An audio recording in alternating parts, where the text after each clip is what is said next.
Hey space fans! The Mars rover has just sent back jaw-dropping close-up photos of giant spiderwebs. But wait, these aren't your typical earthly arachnid creations.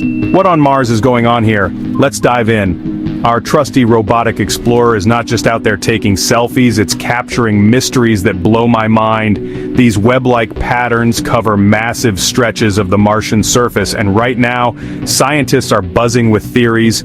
Okay, first off, these aren't spider webs made by spiders because, well, Mars doesn't have any. Instead, these wild formations are actually natural features called araneiforms, which literally means spider-like in Latin. They look like giant spider webs carved into the soil, but trust me, it's all about the red planet's wild weather. Here's how it works. Beneath Mars's icy surface, there's a layer of frozen carbon dioxide, or dry ice. When Martian spring arrives, that CO2 ice doesn't just melt.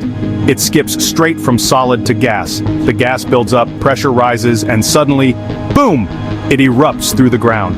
These eruptions carve intricate channels, crisscrossing like a gigantic planet-sized spider web. But why does this matter? Well, understanding these formations helps us unlock secrets about seasonal changes on Mars, and about the mysterious processes that are still shaping the planet's surface today. Every new photo, every fresh discovery, gets us one step closer to unraveling the mysteries of Mars. And the adventure isn't over yet. Our rover is already gearing up to explore even more fascinating terrain, sending back more amazing images for us to decode. So stay tuned to this channel for all the latest from the Red Planet. If you love this Martian mystery, smash that like button, subscribe, and ring the bell so you never miss out on our next cosmic adventure. Thanks for watching, and see you in the stars.